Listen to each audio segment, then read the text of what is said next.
Ayer se despertó una polémica por la tarde a nivel nacional que tiene que ver con un proyecto que está impulsando el gobierno nacional de pacto, acuerdo, regulación o censura en las redes sociales. Lo presentó Gustavo Vélez, jefe de asesores del presidente Alberto Fernández, ex ministro de Justicia durante el primer gobierno de Néstor Kirchner en el 2003-2004. Debió renunciar a su cargo y exiliarse del país porque había denunciado a Jaime Estiuso de lo que eran los servicios de inteligencia. Gustavo Vélez presentó de este modo el acuerdo por el buen uso de las redes sociales. Y vamos a profundizar los lineamientos centrales del uso de las redes sociales para el bien común. Estamos trabajando con un estudio pionero que marca y propone un pacto para el buen uso de las redes sociales y que dejen de intoxicar el espíritu de nuestra democracia. Pacto por el buen uso de las redes sociales, redes para el bien común. ¿Qué significa esto? Genera mucho ruido. Genera mucho ruido, mucha repercusión, muchísima polémica. Vamos a hablar con un especialista, cordobés él, Andrés Piazza, oriundo de Barrio General Paz, de nuestra Córdoba capital, que ha recorrido el mundo, es experto en gobernanza de Internet, ha trabajado para distintas ONG. Vamos a comunicarnos con él. ¿Cómo estás, Andrés? Buen día. Buen día. No te estamos escuchando en este momento. A ver si puedes activar el micrófono, Andrés. ¿Ahora sí? Ahora sí. Buen día, Silvina, Andrés, ¿cómo están? Un placer. Hola, buen día. Andrés, bueno, planteamos el tema, el acuerdo o el pacto para las redes sociales para el bien común. Así lo plantea el gobierno, se ha encendido la polémica. Se trata de un proyecto que busca un consenso, un acuerdo con los distintos actores, busca la regulación o busca la censura en las redes sociales. Todavía no hay tanta información. Circuló ayer en el plan de un programa más grande que tiene el Consejo Económico y Social, que es este programa con múltiples actores discutiendo temas en profundidad, esta Agenda Argentina Productiva 2030, que desde el punto de vista digital tiene otras dimensiones que capaz sean más interesantes, pero de lo que generó ruido fue este anuncio, del que no se conoce demasiado. Se conoce que el ministro habla de un estudio pionero. Entiendo que es pionero en temas de inteligencia artificial y temas de plataformas. No sé si tanto en el estado del arte de la libertad de expresión. Por lo que yo veo, como se está planteando el proceso, va a haber una instancia de debate, de diálogo. No me parece que sea un proyecto de ley que proponga censura así de manera tan lineal y directa como mucha gente lo planteó. Pero me hace un poco me genera alguna alerta la afirmación que hace al final, porque justamente el hecho de que las redes intoxiquen como una afirmación es algo que no está todavía pacíficamente aceptado. Hay estudios que preguntan o que plantean, ¿realmente las redes tienen incidencia negativa en la democracia?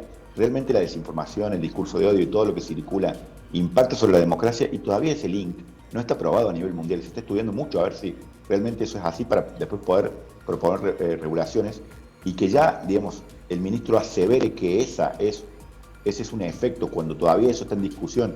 Y hay debates a nivel en Argentina, sobre todo, que están hilando muy fino sobre el impacto de la libertad de expresión, cómo hace la moderación de contenidos cada una de las plataformas, cómo se sopesan diferentes derechos. Ojalá se incorpore esta perspectiva a ese debate, para que todavía haya menos alerta o menos miedo a que se proponga una iniciativa de censura, ¿no? Andrés, este pacto para el buen uso de las redes sociales, ¿ya se había aplicado en países como Venezuela, como Cuba? Me parece que no así, ese pacto, así como lo estoy leyendo, no tengo información de primera mano, no tengo más información que la que es pública. Me parece que tiene un componente de diálogo multisectorial, así como lo estoy leyendo.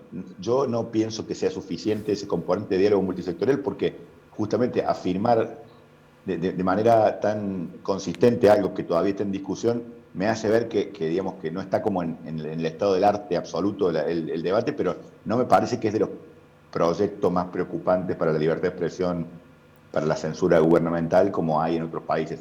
No lo veo tan a mí me parece, Andrés, yo estuve leyendo el proyecto y me parece, es más, yo formé parte de uno de los foros, fui invitado el año pasado a participar del foro de la región centro del debate. Fue un debate abierto donde había intelectuales, había profesionales de la Facultad de Ciencias de la Comunicación de la Universidad Nacional de Córdoba, había distintos actores y donde se ve en el proyecto que se convoca también a las plataformas digitales como Facebook, a las grandes empresas que son multinacionales, a que haya un acuerdo de buscar moderación de comentarios, como decís vos, moderación en algunos usos que tienen que ver con el bullying, el ciberacoso, la ciberdelincuencia. No sé qué perspectiva tenés vos de si el Estado Nacional, el gobierno argentino, nuestra sociedad argentina puede entablar algún tipo de política en vínculo con estas plataformas multinacionales.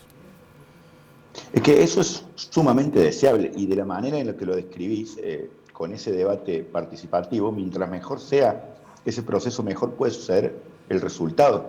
Que las plataformas estén en la conversación es una parte importante porque como el contenido pasa por sus redes, aún el que creamos nuestros usuarios pasa por sus redes, son ellos los que a veces terminan haciendo la moderación y la decisión de qué contenido es legítimo y cuál no. Y si el Estado decide que ese pacto implica que en algún momento se va a controlar o se va a decidir que alguna expresión se suprima, como de hecho se hace permanentemente, porque se suprimen expresiones que son en teoría ilegales o denunciadas, lo hacen las propias plataformas, y si el Estado lo hace, tiene que tener muy claras las garantías del debido proceso, cómo sopesar cada uno de esos problemas, del ciberbullying, el de los acosos, el de los delitos contra la infancia, que son los más importantes, con la libertad de expresión, con las garantías, con quién es el actor legitimado para cercenar una expresión, en el caso excepcional que eso suceda. No es tan fácil de hacer, es un trabajo casi de relojería. Es muy interesante que hagan esta apertura, un debate que me hace acordar a la coalición de la radiodifusión democrática. Si yo tuviera que decir algo ahí, diría, esa coalición, que es de la primera década del siglo, tenía un sesgo más analógico, por así decirlo. Hoy no se puede tener un debate solo analógico para un problema que es global y que hay un recorrido ya creado, sobre todo en cómo sopesar cada derecho con la libertad de expresión. Access Now y Observacom están haciendo un trabajo importante en Argentina, casi diría que es el país de Latinoamérica que más está hilando fino sobre el tema. Hay como unas mesas de diálogo que existen hace bastante tiempo sobre este cruce de temas.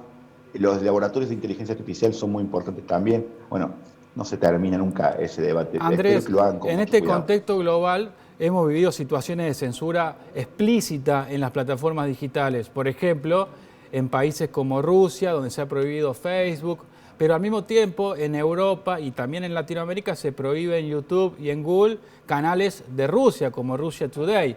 Ha habido censura explícita en las plataformas digitales. ¿Y quién toma esas decisiones cuando hay censura realmente en las redes sociales? Tenemos los anticuerpos mejor creados para darnos cuenta cuando el gobierno es el que se excede y sabemos reaccionar rápido a eso, y de hecho esta conversación nace de eso, ¿no? Porque nos genera la preocupación automática. Las plataformas no es que sean máquinas de censura, no es que lo busquen, digamos, su negocio es otro, su negocio de hecho es que circule la información y trabaja en la agenda de libertad de expresión, pero son el que termina ejecutando la censura. Y entonces, este medio es gubernamentalizado de Rusia, entonces ya no circula por YouTube o por Twitter. ¿Quién lo decidió? Una empresa privada de Estados Unidos, y en Argentina no se puede ver una información que se generó en otro país. También es un problema. Habían censurado la cuenta de Bolsonaro cuando todavía era presidente de Brasil, todavía es. Habían censurado la cuenta de Donald Trump. Son presidentes de países. ¿Qué derecho pesa más? Esa discusión es súper interesante. Está todavía en pañales en el mundo esa discusión. La Unión Europea, que tiene un espacio regional bien organizado para debatir, todavía no tiene tantas certezas. Me parece que, digamos, uno de los grandes temas, quizás sea uno de los principales temas de este momento, y para mí está bueno que se haga en el marco de un lugar como el Consejo Económico y Social, que es un lugar en donde se plantean debates desde diferentes perspectivas y sin la urgencia de un proyecto de ley que tiene estado parlamentario. Eso también me parece bueno. Solamente hilar un poco más fino respecto porque también hay muchas reacciones que plantean sobre el proyecto original, como que hay una gran alarma, ¿no? Y también me parece importante tener en cuenta que no necesariamente. Bien, Andrés, te quería preguntar también sobre el tema. Generó una reacción ayer por la tarde, como bien mencionabas, de mucha alerta, alarma, porque el gobierno viene a censurar las redes sociales, a controlar las redes sociales. Y si uno empieza a detallar fino sobre el proyecto, es la apertura de un debate, ¿no? Porque no está la ley todavía, es un acuerdo que empieza a debatirse, a seguir discutiéndose. Se plantea también la convocatoria a entidades no gubernamentales, profesionales. Vos mencionabas, en el proyecto se menciona a CIPEC como una de las organizaciones que generan este proyecto, pero también estabas mencionando Access Now, la misma organización que vos formás parte. ¿Participarían ustedes de esta convocatoria?